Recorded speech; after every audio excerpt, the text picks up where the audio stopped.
Nuestro invitado en esta parte del programa es el doctor Juan Fernando Gómez. Les cuento que él es pediatra y es el vicepresidente de la Sociedad Colombiana de Pediatría.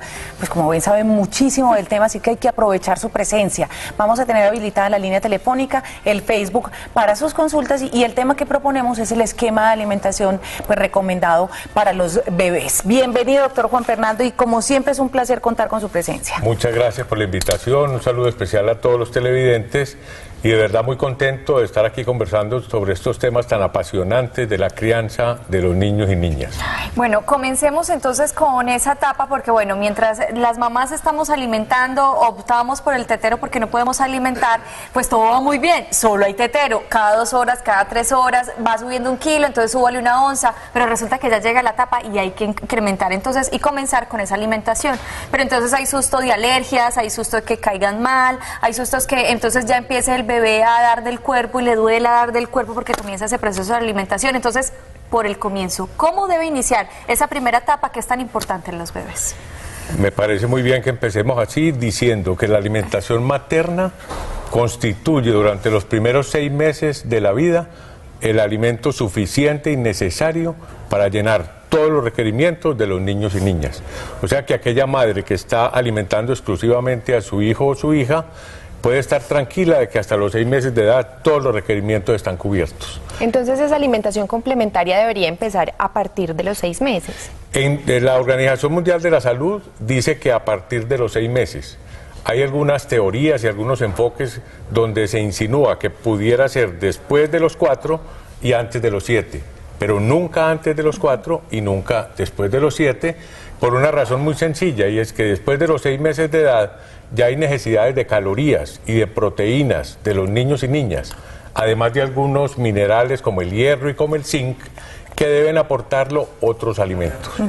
Pero, ojo a esto, después de los 6 meses se debe continuar la alimentación materna más la complementaria a la que tú te refieres. Doctor, cuando es necesario complementar la leche materna, digamos, con estas leches de fórmula, pues ahí vienen como las inquietudes. Entonces los mitos populares dicen, es que donde usted le dé tetero al niño, nunca más vuelve a querer alimento materno. Le voy a dejar eso así en suspensito.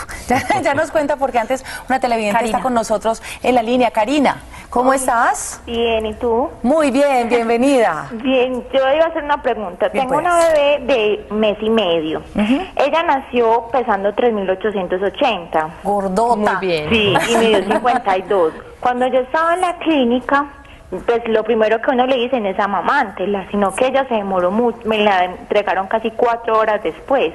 La dejaron en la incubadora un rato porque fue un parto en casa. Sí. Entonces, toda la noche que estuve en la clínica yo la pegaba, pero ella lloraba mucho. Yo vi que la enfermera se la llevó y le dio leche en una jeringa. Entonces yo pienso que desde que le dieron leche allá en la clínica, le incrementó como el estómago, y entonces ella con mi seno no queda satisfecha. La pegó 1 hora, hora y media. Así estuvo los 12 primeros días. Después empecé a darle seno y también le di leche de tarro. Sí. Entonces yo quiero saber si fue eso lo que pudo haber causado que ella no quedara como con la saciedad del seno, o era pues o porque es muy golosa o hambrienta. 3.800. Sí. Pero tú sientes que ella no queda llena. No, o sea, que cuando tú llena. la amamantas, ella no queda llena. No, pero entonces ahora lo que estoy haciendo es darle de pecho media hora, 45 minutos, y después le complemento con el tetero. Bueno, a ver qué te contesta el doctor. Lo mismo que estábamos. Chao, Karina, gracias. Usted plantea una situación bien interesante que tiene muchos enfoques. Uno de ellos bien importante es que es muy difícil que una mamá alimentando al seno no tenga dudas sobre si el niño queda lleno o no. Porque cuando se administra un biberón se sabe cuántas onzas se administró. En cambio, con el niño que se pega al seno no se puede medir de una manera directa, a no ser que se utilicen otros métodos. La idea es muy clara. La invitación es a que sea alimentación materna exclusiva. La naturaleza es tan sabia que la leche materna de las primeras horas y los primeros días, que se llama calostro, tiene una constitución química especial, en el sentido de que no se necesita mucha cantidad para llenar los requerimientos de glucosa y de energía que el niño o la niña recién nacido necesita. Y bien importante es insistir siempre en que ojalá el niño y la niña desde el momento en que nazcan se pongan en contacto con el seno materno y con el pecho de la madre, porque sí ha demostrado que la adhesión a la alimentación materna es mucho mayor en aquellos niños que en los minutos y segundos siguientes al alumbramiento estuvieron en contacto. Ay, pero si ya le dio tetero, entonces... No, el hecho de que le haya dado tetero, afortunadamente el ser humano es capaz de reeducarse de muchísimas formas y de muchísimas maneras. Inclusive se invoca que la utilización del biberón, nos dice ella que fue con jeringa, pero cuando se hace con biberón durante las primeras semanas, es muy deletéreo, muy dañino para la instauración completa de la alimentación materna, porque extraer la leche del biberón es mucho más fácil desde el punto de vista del esfuerzo físico que extraerla del seno materno. Ay, es que a mí me pasó lo mismo que Karina, doctor, y por eso aprovecho, porque yo recuerdo que las primeras horas de nacida de Julieta, pues a mí casi no me bajaba el calostro, digamos que es lo primero que le baja a uno, pues como antes de la leche, y resulta que la niña me quedaba con hambre, y le hicieron la prueba en la clínica para ver si tenía glicemia, o sea, si la tenía baja o alta, porque no se estaba alimentando bien. Obviamente la glicemia la tenía baja y tuvieron que recurrir a la leche de tarro para poder subir esos niveles de glicemia. Entonces, ¿uno ahí qué hace? Esa es una indicación, es decir, si se demuestra que la glicemia o glucemia, como se dice hoy en día, está baja, obviamente es necesario hacer un reemplazo para que ese nivel de azúcar suba y no tenga efectos deletéreos sobre algunas estructuras, incluyendo el cerebro. Pero en general, hay casos especiales, niños con peso muy excesivo o niños con peso muy bajo, son más lábiles a que sus niveles de azúcar se bajen con alguna facilidad. Pero en general, los niños normales en su peso, vigorosos, la mayoría de las veces no necesitan ningún suplemento distinto a la alimentación materna. Y yo quiero insistir mucho en eso, porque cuando se empiezan a introducir otros adminículos como el biberón, ya se complica mucho la dinámica de la alimentación y en ese sentido quedan muchas veces unas grandes intenciones de amamantar, quedan o truncadas o compartidas con el biberón, lo cual va a complicar muchas cosas en todos los sentidos, inmunológico, apego, nutricional, económico. Piensen ustedes que son fundamentales. Entonces, claro, hay que cuidar mucho esas primeras horas y los primeros días sin descuidar.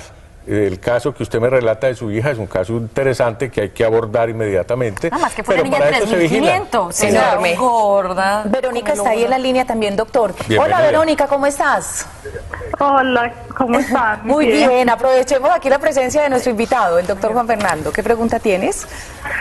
Sí, mira, es para decirte, yo tengo 7 meses de embarazo, entonces pienso, después de tener mi bebé, hacerme una cirugía. ¿Cuánto tiempo tengo que esperar para alimentar mi bebé y después hacérmela? ¿Cirugía de qué tipo, Vero? Senos y la lipo. Reconstrucción. Sí, señora. Ay, pero espere, que primero lo primero. Sí. ¿Sí o no? Tal cual. Primero ese ¿Cuánto bebé. tendría que esperar? Lo otro se cuadrará después, pero ya la experta te contesta. En pediatría trabajamos mucho el diálogo de saberes y muy bien lo has dicho, lo mejor es esperar. La oportunidad de amamantar un hijo es una gran oportunidad en la vida porque constituye, fuera de la base nutricional y de un adecuado crecimiento y desarrollo, constituye la vinculación afectiva, el apego seguro, la confianza básica que se fomentan cuando se puede alimentar.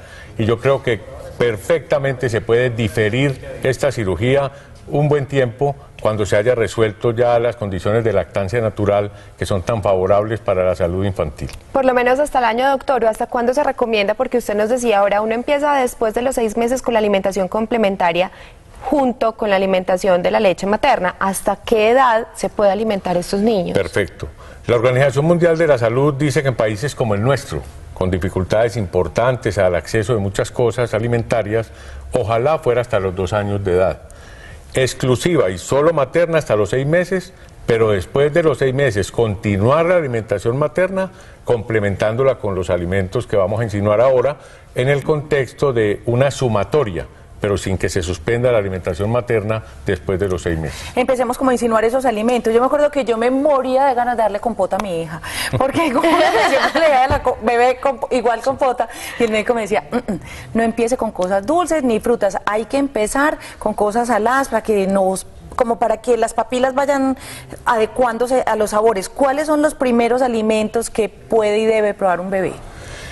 La calidad de los alimentos con que se debe iniciar el complemento guardan una relación muy importante con la capacidad de deglución que el niño y la niña adquieren a medida que su crecimiento y desarrollo van avanzando.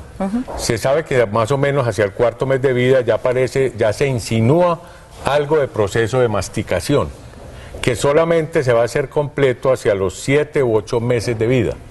O sea que si vamos a iniciar a los 6 meses, que es la edad ideal para la alimentación complementaria, y no se debe diferir más allá de los 6 meses, podemos perfectamente empezar con alimentos semilíquidos y semisólidos, que puede ser la consistencia de una papilla, de un puré o de una compota. Recuerden que deglutir los alimentos es un proceso complejo y difícil. Muchas veces nosotros como adultos cada rato nos atragantamos, nos atoramos en un momento dado, porque necesita una coordinación muy fina desde el punto de vista neurológico. O sea que un niño después de los 4 meses, y mientras más tardecito sea mejor, va insinuando deglución donde las compotas, las papillas, que pueden ser de cereales o de vegetales. O sea, primero salado. Mejor salado. Mejor primero salado. Y bien importante, de pronto lo insinuaban ustedes al comienzo, se invoca por parte de los expertos que durante el primer año de vida no debe existir en la alimentación infantil adición ni de sal, ni de azúcar, ni de condimentos. Les cuento algo. El sodio está en todas partes, en la leche materna, en las leches industriales, en una gran cantidad de alimentos. Sin sodio no podríamos vivir, es el elemento constituyente de la sal, pero no se debe adicionar sal porque hoy en día trabajamos mucho en la pediatría la constitución de hábitos alimentarios saludables que lo acompañen a uno el resto de la vida. A los 50 años, a la gran mayoría de las personas nos quitan la sal porque la presión está alta, etcétera, etcétera, y son cosas que podemos prevenir desde temprano para que así no tengamos problema en la adultez y en la vejez. El huevo. Sí, el En huevo. la alimentación, que a uno le dicen, cuidado con el huevo porque el niño puede ser propenso a alergias, entonces espere, y hay mamás que además el huevo hace parte de la alimentación de todos. Claro, como el huevo es un sí. componente que es muy económico, que está ubicuo en toda parte y que contiene aproximadamente 5 gramos de proteínas. Aprovecho para decirle que esto de la alimentación infantil ha cambiado un poco en los últimos años y ha podido demostrarse que el hecho de retardar la aparición de ofrecerle alimentos a los niños no guarda relación con alergias tempranas o tardías. Es decir, antes se decía que el huevo tenía que ser después del año para que no le diera alergia. En términos generales podemos decir que la alergia al huevo es relativamente rara y que usualmente a partir de los 8 meses se puede ir iniciando de manera gradual y progresiva con la yema inicialmente, la administración o la apropiación del huevo por parte de los niños y se va observando si ocurre algún fenómeno, si ocurre un brote, algún proceso que se vaya presentando. Pero en general se ha corrido un poco en los últimos tiempos por parte de los estudiosos de esta materia la administración de alimentos, pero nunca antes del 4.º mes y ojalá que sea a partir del 6.º mes. Lo mismo pasa, doctor, entonces con los otros alimentos que se iniciaban después del año, los cítricos, las almendras y todos estos frutos secos, entonces ya no se relaciona con la presencia de alergia. Sí, se ha visto, hay algunas alergias muy específicas como el gluten en algunos países europeos, pero se ha visto que, por ejemplo, los cítricos que antes los dábamos cercano al año, se han podido adelantar un poco sin que por ello aumenten las alergias. Por lo general se inician las famosas compotas de que tú hablabas ahora utilizando frutas no cítricas, porque es paradójico. Los niños son muy velones. En medicina decimos neofílicos, les encanta lo nuevo, pero a la hora de la verdad no se van a comer las cosas que les ofrecemos. Cuando uno le prescribe una sopa a un niño, la mamá siempre sonríe. No he visto la primera que no sonría, pero a los 2 días nos dice que ella fue feliz a ofrecérselo y que el niño se la devolvió casi toda. Además que para todas las mamás lo único que alimenta es la sopa. Exacto. Y aprovecho también para decirle, está muy interesante los planteamientos de ustedes, en que el valor nutricional real de la sopa es pobre. O sea que de alguna manera tenemos que ir replanteándonos la angustia que le genera a las madres, las batallas por la sopa, que son pues todo un poema en la práctica pediátrica y que de verdad se puede reemplazar en niños que no la quieren ingerir por otros alimentos igual de ricos, igual de productivos y que le van a aportar al niño elementos para crecer y desarrollar. Doctor, yo quiero aprovechar porque ya tenemos a Sandra en la línea, pero antes le voy a dejar mi inquietud, y es que, bueno, claro, yo acabo de pasar por ese proceso, y pasar de las papillas a productos más sólidos, pues generan los niños que empiecen a querer como vomitar, o sea, como que no soporten alimentos que no sean licuados. Entonces, ¿cómo empezar a introducir en los niños, digamos, el arroz, la carne, y que sean alimentos que ellos tengan o requiera cierto poder de masticación? Pero antes de eso, Sandra, mi tocaya, está en la línea, así que le damos la bienvenida. Sandra, ¿cómo has estado? Buenas tardes, ¿cómo han estado? Muy bien, ¿y tú? Bien, gracias. Bueno, más que todo, o sea, antes que una preguntita, les quiero aportar que yo tengo 2 hijos y los alimenté, al primero lo alimenté 1 año. O sea, alimentación solamente los 6 primeros meses, y ya luego hasta el año lo alimenté pues complementándole con todo eso. Les puedo decir que es maravilloso porque, o sea, yo digo, es la mejor vacuna que existe, la leche materna, porque muy saludables, muy aliviados y todo. Y la lactancia refuerza el vínculo emocional entre la mamá y el niño, crea un vínculo que es especialísimo. La seguridad con que crecen los hijos es maravilloso, y ese vínculo y ese afecto que se les brinda es lo más hermoso, es la etapa más hermosa que hay. De acuerdo. De hecho, cuando ya uno termina de alimentarlos, es, digamos, casi que hacer un duelo, porque es una relación muy linda que se termina. Le da más duro a la mamá dejar de alimentar que al bebé. Es uno, pero ya es hora de dejar de alimentar, y la mamá, no, pero es que él me pide, y son ellas llorando y sufriendo porque tienen que suspender la alimentación. Es un aporte maravilloso que nos hace la distinguida televidente, porque de verdad expresa lo que en la teoría uno quiere contarle a todas las mamás, pero la vivencia de una madre en ese sentido es fundamental. Y tenías una pregunta también para el doctor, Sandra. Sí, de tal manera yo creo que se sale un poquitico del tema, pero es para aprovechar el doctor, porque yo tengo pues ya el niño de 3 años, y en el momento, no sé si es verdad, está padeciendo una etapa que se llama inapetencia fisiológica. Entonces pero mejor dicho, que casi ni me recibe nada, entonces ahí que se podría hacer, doctor. Ajá. Lo que pasa muy bueno jugando. Un tema bien interesante el que usted plantea.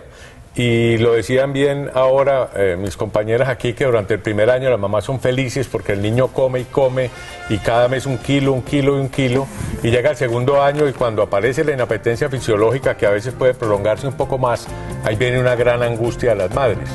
Pero si las madres estuvieran informadas sobre el hecho de que durante el segundo año el crecimiento en peso es muy pobre, les quiero decir que un niño aumenta en el primer año 6,5 kilos, y en el segundo año 2.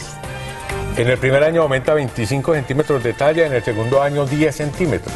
O sea que va a necesitar comer menos. Y además el nivel de actividad que va a tener lo va a ocupar, y ya no se va a gastar todo el día o la mitad del día comiendo como lo hacía cuando tenía 3 o 4 meses. Eso, conocimiento que se llama guía anticipatoria, si las madres lo tienen, les va a disminuir mucho la angustia que va a generar las batallas de la alimentación, porque además nos encontramos con que el niño va camino hacia la autonomía e incorpora en su comportamiento la sacrosanta palabra no.